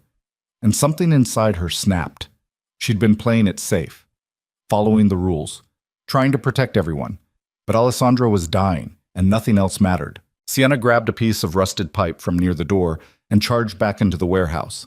She swung it at the nearest guard before he could react. The pipe connected with his skull with a sickening crack. He went down. The second guard raised his gun. Sienna dove behind a crate as bullets shattered wood and concrete. Her heart hammered. She had no plan, no training, no idea what she was doing, but she wasn't leaving him. The shooting stopped. Sienna risked a glance around the crate. Gabriella was dragging Alessandro's body toward the back of the warehouse. The remaining guards were moving to surround Sienna's position. She was trapped, and then the entire front wall of the warehouse exploded inward. But Vincent came through the door like the wrath of something ancient and merciless. He had backup. A dozen men in tactical gear flooded the warehouse. Gunfire erupted. Shouting. Chaos. Sienna stayed behind the crate with her hands over her ears and her heart trying to punch through her ribs. The shooting stopped as abruptly as it started. Heavy footsteps approached. Vincent appeared around the crate. You okay? Sienna nodded. She couldn't speak. Where's the boss? Sienna pointed. Vincent moved past her and found Alessandro lying in a spreading pool of blood with Gabriella's body beside him. She'd been shot during the raid. Boss? Vincent dropped to his knees. Stay with me. Alessandro's eyes were unfocused. His breathing was shallow. Sienna, he whispered. She's alive. She's safe. She left. No, she didn't. She's right here. Vincent looked back at Sienna. Get over here. Sienna moved on autopilot. She knelt beside Alessandro and took his hand. His blood soaked through her clothes. I'm here, she said. I'm right here. Alessandro's eyes found hers. You said you didn't love me. I lied. Tears burned down her face. They threatened my family, my sister, her daughter. I had to make you believe it. Understanding flickered in Alessandro's expression. Then pain. You should have let me die. Never. Sienna, never, she repeated, fierce, desperate. You don't get to die. Not after everything. Not after making me fall in love with you. You don't get to leave me like this. Alessandro's hand tightened on hers. Barely. But enough. Ambulance is 3 minutes out, someone shouted. Vincent pressed his jacket against the wound in Alessandro's chest. Blood soaked through immediately. Stay awake, boss. Keep your eyes open. Alessandro's eyes drifted closed. No. Sienna grabbed his face. Look at me. Alessandro, look at me. His eyes opened, barely. I love you, Sienna said. Do you hear me? I love you. And you're not dying in a Brooklyn warehouse. You're not leaving me. You promised me 6 months and we're not even halfway through. Alessandro's mouth curved slightly. Almost a smile. Contract. Breach, he whispered. Then his eyes closed and didn't open. No, Sienna said. No, no, no. Vincent pulled her back as paramedics swarmed. They worked on Alessandro with efficient brutality. Chest compressions, IVs oxygen, loading him onto a stretcher, rolling him out to the ambulance. Sienna tried to follow. Vincent caught her arm. Let them work. I need to quit. You need to stay alive. Thomas Calabrese is dead. Gabrielle is dead. But there might be others. You're not safe yet. Sienna's legs gave out. She sat down hard on the concrete floor covered in Alessandro's blood and felt everything she'd been holding together for the last 4 hours collapse. She'd lied to the man she loved, watched him get shot, nearly died herself, and now she had no idea if Alessandro was going to survive. Vincent crouched beside her. He's strong, Vincent said quietly. If anyone can survive this, it's him. What if he doesn't? Then you grieve, and you move on, and you take the money, like the contract says. Sienna looked at him. I don't want the money. What do you want? I want him alive. Vincent's expression softened.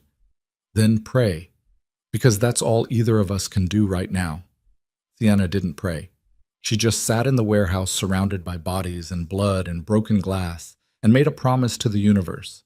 If Alessandro lived, she would never leave him, contract or no contract. 6 months or 60 years. She was done pretending this was temporary. She was done lying about what she felt. And she was done walking away. Because loving Alessandro Moretti might destroy her, but losing him would kill her, and she'd already decided which one she could survive. The hospital waiting room smelled like disinfectant and fear. Sienna sat in a plastic chair with Alessandro's blood still dried on her hands and clothes, staring at the operating room doors that had swallowed him 3 hours ago. Vincent paced nearby like a caged animal. 2 of Alessandro's men stood guard by the entrance, watching everyone who came and went with the paranoia of soldiers in hostile territory. A nurse had tried to get Sienna to clean up. She'd refused. If she washed off Alessandro's blood, it meant accepting he might die, and she wasn't ready to accept that. The doors finally opened. A surgeon stepped out, still wearing blood-stained scrubs. He looked exhausted. Vincent moved first. How is he? Alive. Barely. The surgeon pulled down his mask. The bullet collapsed his left lung and nicked the subclavian artery. We repaired the damage, but he lost a lot of blood. The next 48 hours are critical. Can we see him? Sienna asked. Her voice sounded like it belonged to someone else. He's in recovery, sedated. He won't wake up for several hours. The surgeon looked at her blood-covered clothes. Are you injured? No? You should get checked anyway. I'm fine. The surgeon nodded slowly. He's in ICU room 7, but only immediate family. She's his fiancée, Vincent said. The surgeon looked at Sienna's ring. The diamond caught the fluorescent light. Room 7, he repeated, but keep it brief. He needs rest. He walked away. Sienna stood on legs that barely held her weight and followed Vincent through corridors that all looked the same. White walls, bright lights, the constant beep of machines keeping people alive. ICU room 7 was at the end of a hallway. Through the window, Sienna could see Alessandro hooked up to more machines than seemed possible. Tubes ran into his arms, monitors tracked his heartbeat. A ventilator breathed for him in steady mechanical rhythms. He looked small. That was the part that broke her. Alessandro Moretti, the man who commanded rooms with a glance, who killed enemies without flinching, who wore power like other men wore cologne, looked small and fragile and human in a hospital bed. Go on, Vincent said quietly. I'll wait out here. Sienna pushed open the door. The beeping got louder. She moved to Alessandro's bedside and took his hand. It was cold. The monitors showed his heart beating too fast, his blood pressure too low, his oxygen saturation hovering at numbers that probably meant something terrible. Hey, she whispered. It's me. No response. Just the ventilator breathing for him. Sienna squeezed his hand. You're going to be okay. You hear me? You're going to wake up and yell at Vincent for bringing backup. You're going to complain about the hospital food. You're going to be fine. The monitors beeped steadily, unchanging. I'm sorry, Sienna said. Tears burned down her face. I'm sorry I said I didn't love you. I'm sorry I walked away. I'm sorry for all of it, but you have to wake up so I can tell you in person. You have to... Her voice broke. She pressed her forehead against their joined hands and let herself cry for the first time since the warehouse. Behind her, the door opened. Vincent stepped in. "We have a problem." Sienna looked up, wiping her face. "What kind of problem?" "The kind where Thomas Calabrese wasn't working alone." Vincent's expression was grim. "His cousin Anthony just sent word. He wants a meeting." "Tell him to go to hell." "Can't. He has leverage." "What leverage?" Vincent handed her his phone. The screen showed another video. This one featured a woman tied to a chair in what looked like a basement. She was bruised, terrified, but alive. Rebecca, Sienna's sister. The room tilted. "When?" Sienna whispered. "They grabbed her 6 hours ago, right after the warehouse." Vincent took the phone back. Anthony's message was clear. "You trade yourself for her, or she dies." "That's insane. That's the Calabrese family. Thomas might be dead, but they're not done with us yet." Sienna looked back at Alessandro's unconscious form. "He can't handle this right now, which is why you're not going to tell him. I can't just—" "You can, and you will." Vincent's voice went hard. "Boss is fighting for his life. If he wakes up and finds out you walked into another trap, it'll kill him. And if he doesn't wake up, then you going after your sister won't matter anyway. So what am I supposed to do? Let Rebecca die? No, you're going to let me handle it." "How?" Vincent pulled out his own phone and made a call. When someone answered, he spoke in rapid Italian that Sienna couldn't follow. After a minute, he hung up. "I'm calling in every favor the Moretti family has," Vincent said. "We're going to find Rebecca and extract her before Anthony knows we're coming. And if you can't, then we negotiate. But you don't trade yourself, not for anyone. She's my sister, and Boss would burn this entire city to the ground if something happened to you." Vincent moved toward the door. "Stay here. Keep him alive. I'll handle the rest." He left. Sienna sat back down beside Alessandro's bed and felt the weight of impossible choices pressing down on her chest. Her sister was being held by people who wanted revenge. Alessandro was unconscious and might not wake up, and she was sitting in a hospital room covered in blood, trying to figure out how to save everyone when she could barely save herself. The machines beeped.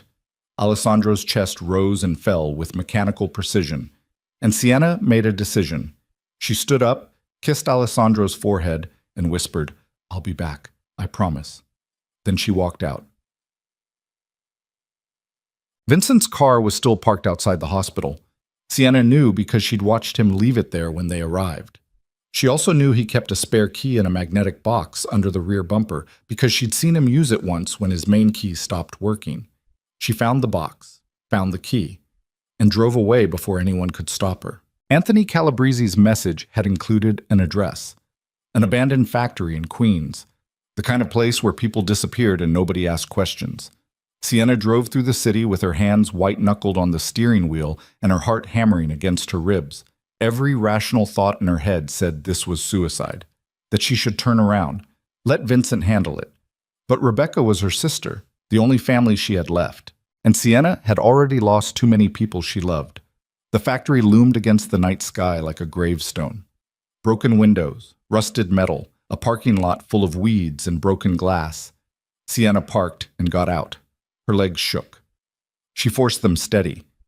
The front entrance was unlocked. Inside, the factory floor stretched into darkness, broken only by emergency lights that barely worked. Machinery sat abandoned and rotting. The air tasted like rust and decay. "Hello?" Sienna called. Her voice echoed. Footsteps approached from the darkness. A man stepped into the light. Late 30s, expensive suit that looked wrong in the decrepit surroundings. Dark hair, eyes that evaluated her like a butcher evaluating meat. "Sienna Vale," he said. "You're either very brave or very stupid." "Where's my sister?" "Safe, for now." Anthony Calabrese gestured behind him. 2 more men appeared, dragging Rebecca between them. Rebecca looked terrible.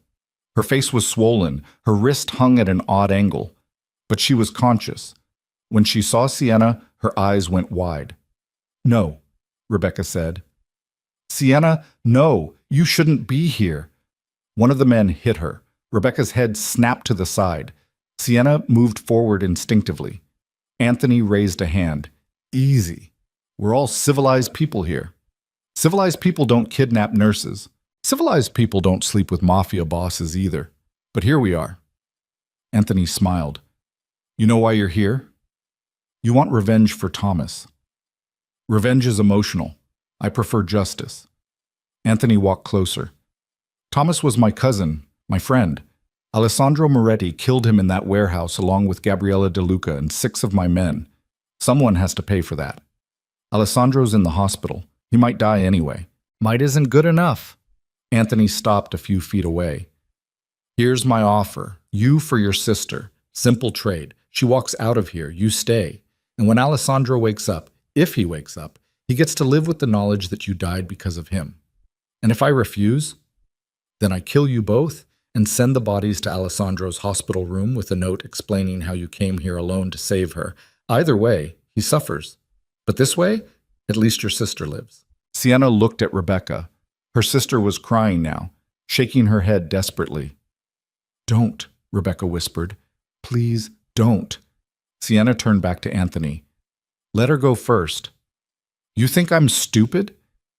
I think you want me more than you want her. Let her walk out that door, and I'll stay. You have my word. Anthony studied her for a long moment. Then he nodded. Let her go. The men released Rebecca. She stumbled forward, cradling her broken wrist. Sienna, go, Sienna said.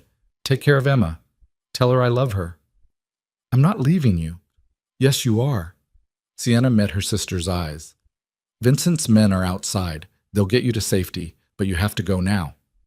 Rebecca hesitated. Then she ran. The sound of her footsteps faded into the distance. A door slammed. Silence. Anthony smiled. Noble. Stupid, but noble. What happens now? Now we wait. Anthony gestured to his men. Tie her up. They grabbed Sienna before she could react. Zip ties cut into her wrists again. They pushed her into a chair and secured her ankles. Anthony pulled up another chair and sat across from her. I'm going to tell you something interesting, he said. Thomas wasn't just trying to destroy Alessandro. He was trying to take over the entire Moretti Empire. Gabriella was helping him. Marco too, before Alessandro killed him. They had a plan. A real one. Dismantle Alessandro's leadership from the inside while building alliances with every family that hated the Morettis. Why are you telling me this? Because you deserve to know what you died for. Anthony leaned forward. Alessandro Moretti is a dead man walking.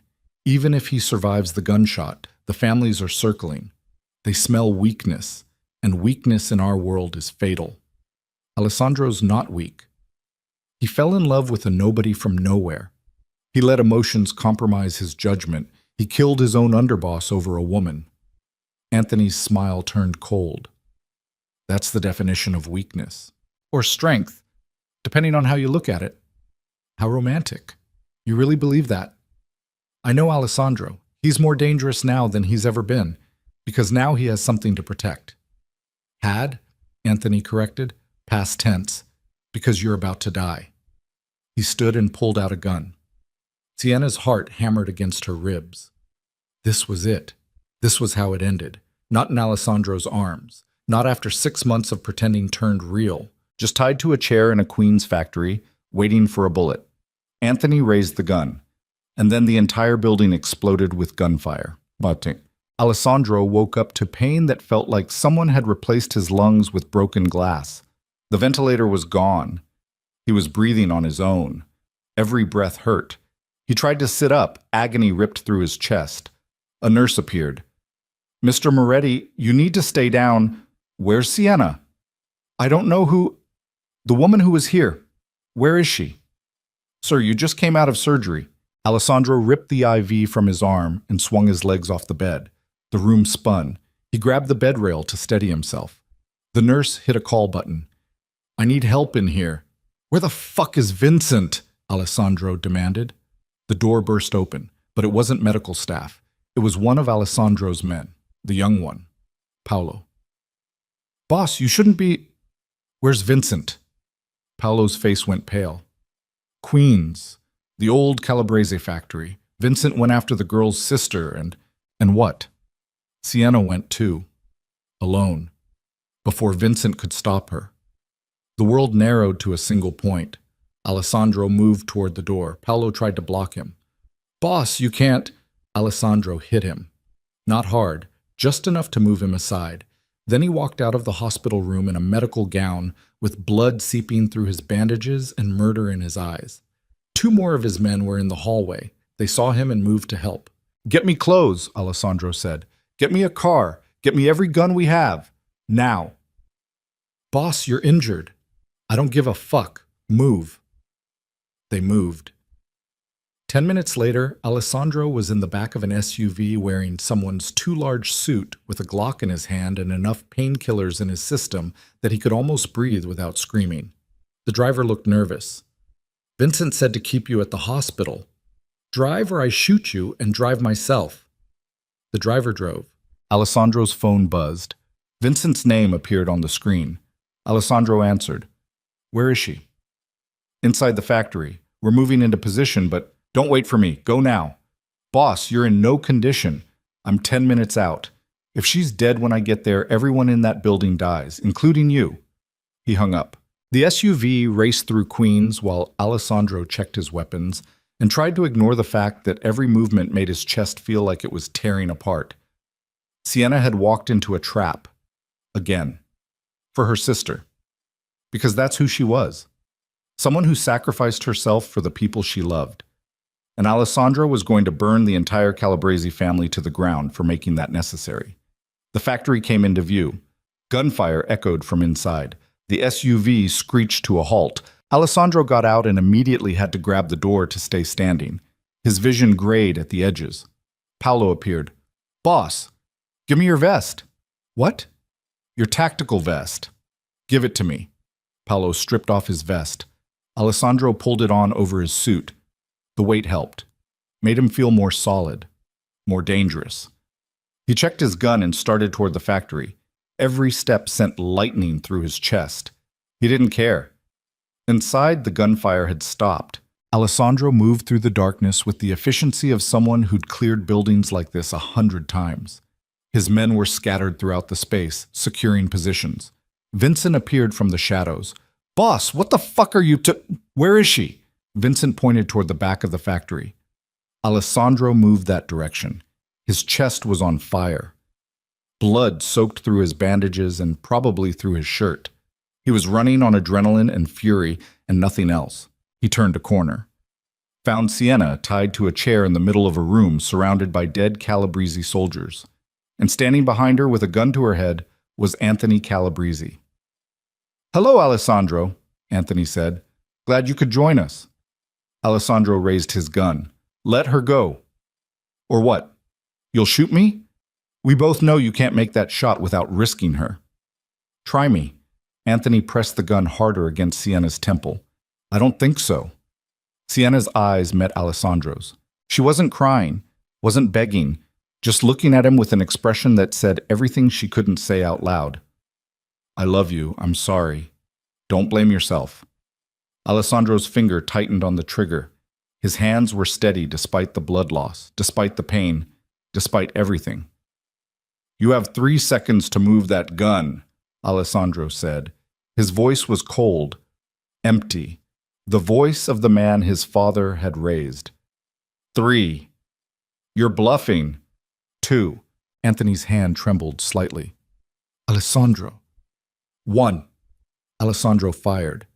The bullet hit Anthony Calabrese between the eyes. His body dropped.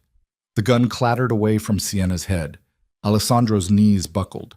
He went down hard, his vision graying completely now. The gun fell from his hand. Vincent was there instantly. Boss, get her out, Alessandro whispered. The last thing he saw before the darkness took him was Sienna's face. Alive, safe, worth dying for. Then nothing. But Alessandro woke up in the hospital again. This time, Sienna was there. She sat beside his bed with her hand wrapped around his, her head resting on the mattress, asleep. She looked exhausted. Beautiful. Real. Alessandro tried to speak. His throat was raw. Sienna stirred and looked up. When she saw his eyes open, her entire face transformed. You're awake, she whispered. How long? 2 days. You coded twice. They didn't think you'd... Her voice broke. You shouldn't have left the hospital. You shouldn't have gone to that factory. Rebecca is safe. Vincent got her to a secure location. She's fine. Alessandro squeezed her hand. You almost died. So did you. Again. I'm harder to kill than I look. Sienna laughed. It came out wet and broken. Don't ever do that again. Which part? Getting shot or saving you? Any of it. Alessandro pulled her closer. She climbed carefully onto the bed beside him, mindful of his injuries and all the machines still keeping him alive. I meant what I said in the warehouse, Sienna whispered against his chest. I love you. The contract doesn't matter. The money doesn't matter. I'm not leaving. You should. Too bad. Alessandro's arm tightened around her. The families are going to come after us, after you. This isn't over. I know. You could still walk away, take the money, disappear. Be safe. I don't want safe. I want you. Alessandro was quiet for a long moment. Then he said, The Calabrese family is finished. Thomas, Anthony, Gabriella, all dead. That's 3 major families gone. The power vacuum is going to cause chaos. So what do? We survive it, together. Alessandro looked down at her. No more contracts, no more fake engagements. This is real now. It's been real for months. I know. Sienna lifted her head to look at him. So what happens next? Alessandro's hand came up to cup her face. Next, he said, I marry you. For real this time. Not for optics, not for strategy. Because I love you, and I'm done pretending I don't. Sienna's eyes filled with tears. That's the worst proposal I've ever heard. You haven't heard that many proposals. Still the worst. Is that a yes? Sienna kissed him, carefully, gently, like he might break. Yes, she whispered against his mouth. You stubborn, violent, impossible man. Yes. Outside the hospital room, Vincent stood guard with a slight smile on his face. The war wasn't over. The families were still circling. The empire was still fractured. But for the first time in 8 years, Vincent thought maybe Alessandro Moretti had found something worth fighting for that wasn't built on blood and fear. And maybe that would be enough. Alessandro spent another week in the hospital before the doctors reluctantly cleared him to leave. Even then, he wasn't supposed to be working. He was supposed to be resting, recovering, learning how to breathe without feeling like someone had filled his chest with broken glass. Instead, he held his first family meeting 3 days after getting discharged. The meeting happened in the penthouse. Neutral ground, safe ground. The kind of place where Alessandro could control every entrance and exit and make sure nobody walked out alive if they tried something stupid. 12 capos sat around the black marble conference table. Old men, mostly. The ones who'd served under Alessandro's father. The ones who'd questioned Alessandro's leadership since the day he inherited the empire at 23. The ones who'd been waiting for him to show weakness. And Alessandro had given them plenty. Marco's betrayal, the warehouse shootout, getting shot, nearly dying, twice. The whole situation with Sienna, it all added up to a leader who looked vulnerable. And in the Mafia, vulnerability was a death sentence. Alessandro sat at the head of the table with Sienna beside him, not behind him, not in another room, right there where everyone could see her. Vincent stood near the door with 2 armed guards. The room smelled like expensive cologne and old violence. Nobody spoke for a long moment. Finally, one of the older capos, Salvatore, a man who'd been with the family for 40 years, cleared his throat. We're glad you're alive, Alessandro, Salvatore said. His tone was respectful, but his eyes were calculating. But we need to discuss the state of the organization. Discuss, Alessandro said. The Calabrese family is gone. The De Lucas are gone. Marco's dead. That's 3 major power structures eliminated in under 2 months. Salvatore leaned forward.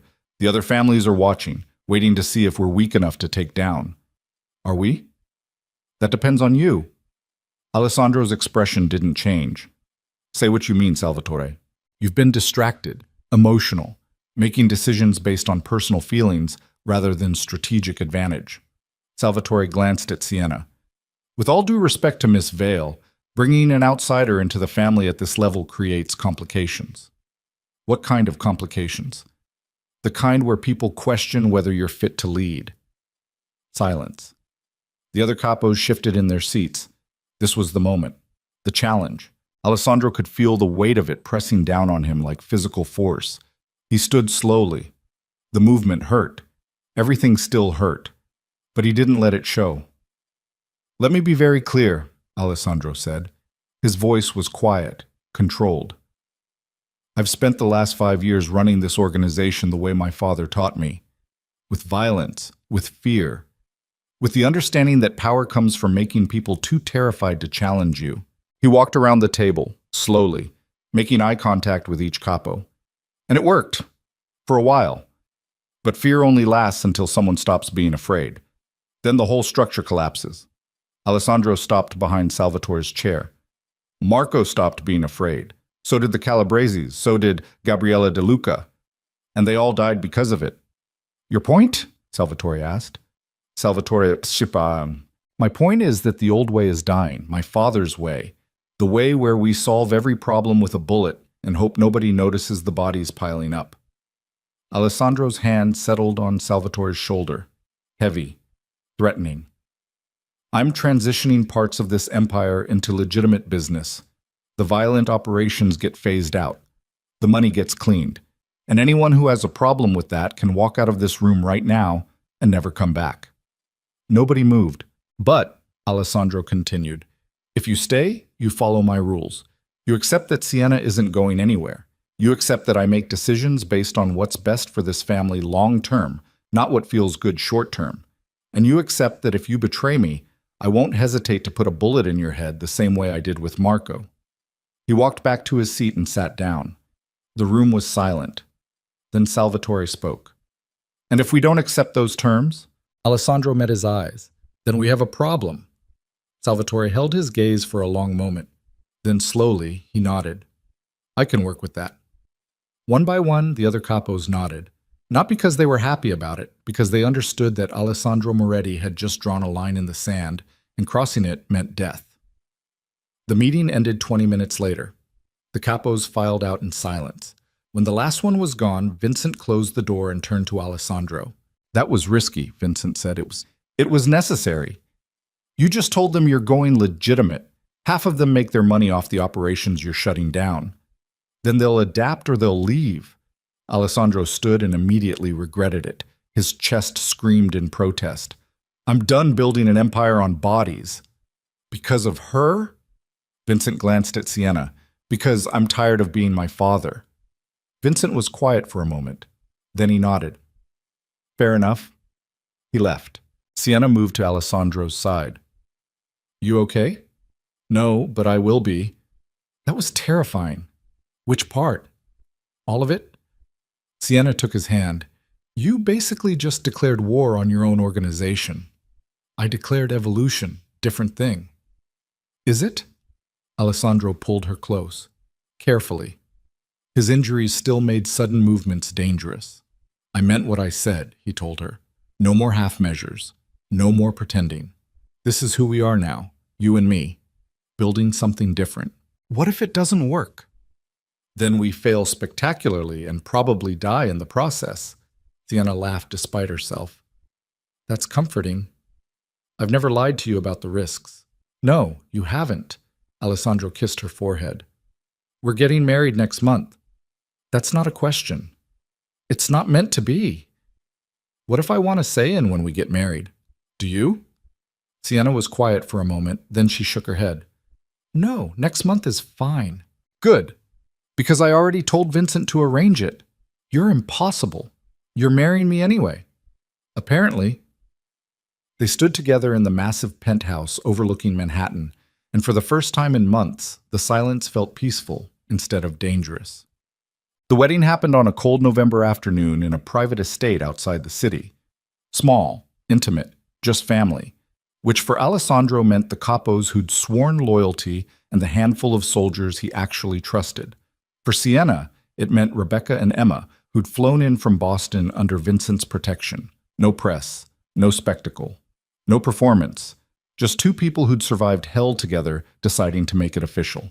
Sienna wore a dress that wasn't white. Champagne, like the one from the engagement party. Simple. Elegant. The kind of thing that didn't scream mafia wedding. Alessandro wore a black suit with no tie. Still recovering. Still moving carefully. But alive. Vincent stood as Alessandro's best man. Rebecca stood beside Sienna, her broken wrist still in a cast, tears already streaming down her face. The officiant was a judge Alessandro had on payroll. The ceremony lasted 10 minutes. No religious elements, no grand speeches, just the legal words that made them husband and wife under state law. When the judge said Alessandro could kiss his bride, he did, slowly, carefully, like Sienna might break. She didn't break. She kissed him back with everything she had. The small crowd applauded. Emma cheered loudly from the front row, and for just a moment, it felt like a normal wedding, like two normal people starting a normal life. The illusion lasted until the reception, when one of Alessandro's soldiers pulled Vincent aside with news that made his expression go dark. Vincent crossed to Alessandro and whispered something in his ear. Alessandro's jaw tightened. He excused himself from the head table. Sienna followed. "What's wrong?" "Nothing that can't wait until tomorrow." "Alessandro." He stopped and turned to face her. They were in a hallway away from the reception, alone. "The Marchetti family just sent word," Alessandro said. "They want to meet, discuss terms for a truce." "That's good, right?" "In our world, a truce usually means someone's planning to break it." Alessandro's hand came up to touch her face. "But that's a problem for tomorrow. Today is ours." "You sure?" "No, but I'm choosing to believe it anyway." They went back to the reception. Sienna danced with her new husband while his soldiers watched the perimeter, and Rebecca kept Emma distracted with cake. It wasn't perfect. It wasn't safe. But it was real. And after everything they'd survived, real was enough. The meeting with the Marchetti family happened a week later. Alessandro brought Vincent and 4 armed guards. They met in a restaurant the Marchettis owned. Neutral ground, public enough that a shootout would bring police immediately. The Marchetti boss was a man named Luca, mid-50s, gray hair, sharp eyes. The kind of man who'd built his empire slowly and carefully over decades. They sat across from each other at a table in a private back room. "Congratulations on your marriage," Luca said. "Thank you. I heard it was beautiful, small, intimate." Luca sipped his wine. "Not like the old days when weddings were about showing power. Times change." "They do." Luca set down his glass. "Which brings me to why we're here. I've been watching you, Alessandro, watching how you've been running things since your father died, and I think you're making a mistake." "Which mistake?" "Going legitimate, cleaning the money, shutting down operations." Luca leaned forward. "You're weakening the family. Or I'm strengthening it. Depends on your perspective. The other families don't see it that way. They see a young boss who's gone soft, who's letting a woman influence his decisions." Alessandro's expression went cold. "Careful. I'm not insulting your wife. I'm stating facts." Luca's tone stayed calm. "The traditionalists are angry.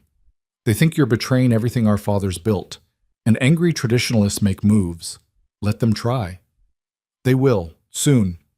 Luca pulled out a folder and slid it across the table. "These are the names of 6 capos from different families who are planning a coordinated hit. They're going to come after you all at once, overwhelm your defenses, kill you and anyone close to you." Alessandro opened the folder, read the names, recognized 3 of them. "Why are you telling me this?" Alessandro asked. "Because I don't want a war. Wars are expensive. They bring law enforcement. They destabilize territories." Luca's eyes were steady. "I'm offering you a choice. Join with me. Combine our families. Create something strong enough that the traditionalists won't dare challenge it. And if I refuse, then you fight them alone, and you probably die." Luca stood. "Think about it. You have 72 hours before they make their move." He left. Alessandro sat alone in the back room with the folder in his hands and Vincent standing silently nearby. "What do you think?" Alessandro asked. "I think Luca's right about the threat. I've been hearing rumors. The families are organizing." But, but allying with Marchetti means giving up independence, sharing power. Your father would never have done it. My father's dead because he refused to adapt. Alessandro closed the folder. Set up a meeting with Luca, private, just him and me. You're actually considering this? I'm considering survival. There's a difference. Vincent nodded and pulled out his phone to make the call. Alessandro leaned back in his chair and thought about Sienna waiting for him at home. About the life they were trying to build. About whether any of it mattered if he was dead. The private meeting with Luca happened at midnight in an empty parking garage. Just the two of them. No guards, no weapons. The kind of meeting where, if something went wrong, nobody would ever find the bodies. Luca arrived in a black sedan and got out alone. Alessandro stepped out of his own car. They met in the middle of the empty space. You came, Luca said. You made a compelling argument. Does that mean you're accepting my offer? It means I want to understand it better. Alessandro's eyes were hard.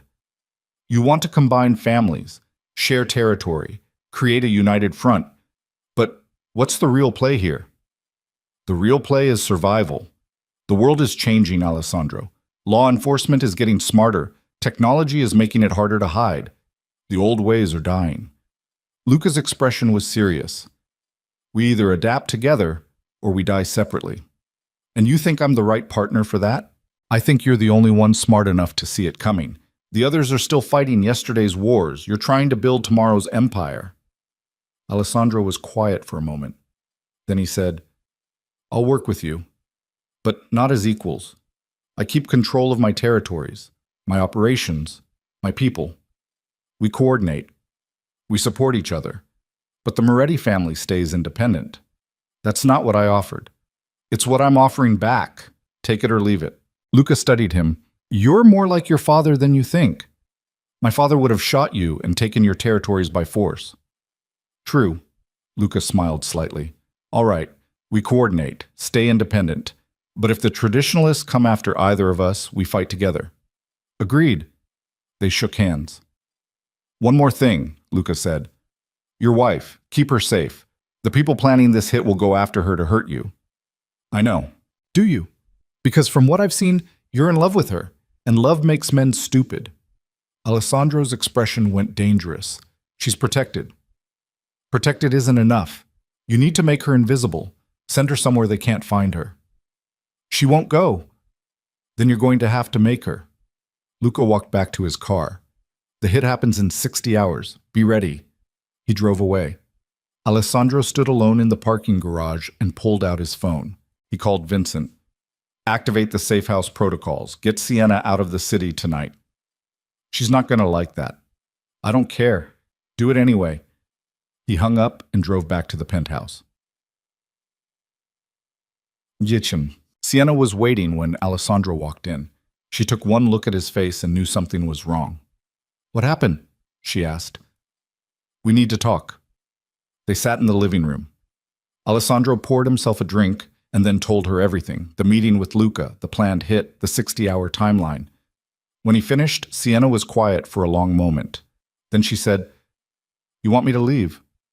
I want you safe. Same thing. Sienna? No. She stood. I'm not running again. I'm not hiding while you fight a war. This isn't up for debate. Yes, it is. I'm your wife now, not your employee. You don't get to give me orders. Alessandro stood too. If you stay, you die. Is that what you want? If I leave and you die, I'll never forgive myself. That's not your decision to make. Yes, it is. Sienna moved closer. I chose this life. I chose you, and I'm not abandoning you when things get hard. This isn't hard, Sienna. This is a coordinated assassination attempt by 6 different Mafia families. They will kill you just to hurt me. Then don't let them. Alessandro grabbed her shoulders, not roughly, but firmly. You don't understand what's coming. These aren't street thugs. These are professional killers who've been doing this for decades, and they're all coming at once. So we fight them. You don't know how to fight. Then teach me. Alessandro stared at her. What? You heard me. Teach me. Show me how to use a gun, how to defend myself, how to survive. Sienna's eyes were fierce. If I'm staying, I'm not staying helpless. Alessandro's grip on her shoulders tightened. Then he pulled her into a kiss that was desperate and frustrated and full of everything he couldn't say. When they broke apart, his forehead rested against hers. "You're going to get yourself killed," he whispered. "Not if you teach me how to survive." Alessandro was quiet for a long moment. Then he said, "Tomorrow morning, shooting range. Vincent will train you." "Why not you?" "Because if I'm teaching you how to shoot people, I won't be able to focus on keeping us both alive." Sienna nodded. "Okay. And if things go bad, if they get past our defenses, you run. You don't try to fight. You don't try to save me. You run, and you don't look back. Understood?" "Alessandro, promise me." Sienna looked into his eyes and saw the fear beneath the command. "I promise," she lied. Alessandro knew she was lying, but he didn't call her on it, because in 60 hours, lying wouldn't matter anymore. The next 48 hours were a controlled chaos of preparation. Vincent trained Sienna on weapons handling, how to hold a gun, how to aim, how to fire without flinching. She wasn't good, but she wasn't helpless either. Alessandro fortified the penthouse, armed guards on every floor, surveillance cameras everywhere, escape routes mapped and tested. The building became a fortress. On the morning of the 60th hour, Alessandro woke up before dawn with Sienna asleep beside him. He watched her breathe for a few minutes, memorized her face, just in case. Then he got up and started getting ready. By the time Sienna woke up, Alessandro was fully dressed in tactical gear with enough weapons to fight a small war. "It's today," Sienna said. Not a question. "It's today." She got dressed. Vincent had provided her with body armor that fit, a gun she'd practiced with, instructions to stay in the panic room unless absolutely necessary. Alessandro pulled her close one more time. "I love you," he said. "I love you too. If something happens, nothing's going to happen. If it does, there's money in an offshore account. Vincent has the details. You'll be taken care of." "I don't want money. I want you." Alessandro kissed her, hard, like it might be the last time. Then he let her go. The attack came at noon, 3 simultaneous entry points. The front entrance, the service elevator, the emergency stairwell. 15 men total, all professionals, all armed with military-grade weapons. The building erupted in gunfire. Alessandro's guards fought back from fortified positions. The penthouse turned into a war zone. Sienna stayed in the panic room like she'd been told. She could hear everything through the speakers. Gunshots, shouting, explosions that shook the walls. Alessandro's voice came through her earpiece, calm, controlled, giving orders. "Vincent, they're pushing through the south corridor." "Got it, boss!" More gunfire. Sienna gripped her gun with shaking hands and waited. The panic room door had 4 locks. Steel reinforcement. It was supposed to be impenetrable, but supposed to and actually were 2 different things. 20 minutes into the firefight, Sienna heard something outside the door. Footsteps. Heavy. Deliberate. Someone testing the locks. She raised her gun. Her hand shook. The first lock broke. Then the second. Alessandro's voice crackled in her ear. "Sienna, report." "Someone's at the panic room," she whispered. "Vincent, get to her position." "Can't, boss, I'm pinned." The third lock broke. Sienna backed against the far wall. The fourth lock broke. The door opened. A man stepped inside. 40s, professional, gun raised. He saw Sienna and smiled. "There you are." Sienna fired. The shot went wide. The man laughed and started to raise his weapon. Another gunshot. The man's head snapped back. He dropped. Alessandro stepped over the body into the panic room, blood on his face, breathing hard but alive. "You okay?" he asked. Sienna nodded. She couldn't speak. Alessandro pulled her against him. "It's over. We got them all." "All of them?" "Every single one." Sienna started shaking. Alessandro held her while she came apart. Outside the panic room, the penthouse was destroyed. Bodies everywhere, bullet holes in the walls, blood on the marble floors. But they'd survived. Vincent appeared in the doorway. He was bleeding from a shoulder wound, but standing. "We need to move," Vincent said. "Police are coming. So is the cleanup crew." Alessandro nodded. They left the penthouse and didn't look back. 3 months later, Sienna stood on the balcony of a different penthouse in a different city. They'd left New York after the attack, too much heat, too many questions. Alessandro had holdings in Chicago, a legitimate real estate empire, clean money, no bodies. It wasn't perfect, but it was a start. The door opened behind her. Alessandro stepped out with 2 glasses of wine. He handed her one. "How's Rebecca?" he asked. "Good. She and Emma are settled in Boston. She started a new job at the hospital." "And you? How are you?" Sienna considered the question. "Different.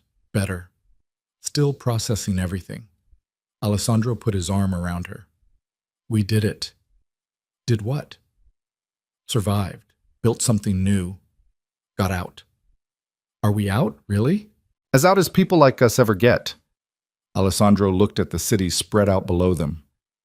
"The families know not to come after us. Luca's handling things in New York, and we're building something legitimate here. No more violence?" "I didn't say that, just less of it." He smiled slightly. "I'm still me, Sienna. I'm just choosing different battles." Sienna leaned against him. "I can live with that." They stood together watching the sun set over Chicago. It wasn't the fairy tale ending. It was messy, complicated, built on compromises and blood they could never wash away. But it was theirs. And after everything they'd survived, the contract, the lies, the kidnappings, the bullets, the betrayals, theirs was enough. Alessandro's hand found Sienna's, his fingers laced through hers, and the ring on her finger, the real one, not the contract one, caught the dying light. Somewhere in the distance, the city roared with life. But up here, in the quiet space they'd carved out from the chaos, Alessandro Moretti and Sienna Vale finally understood something that power and violence had never taught them. The most dangerous thing you can do is survive long enough to build a life worth protecting. And they'd survived. Against every odd. Against every enemy. Against themselves. They'd walked into the wrong room on a rainy night in Manhattan and accidentally found the one thing worth fighting for, each other. And that was enough. More than enough. It was everything.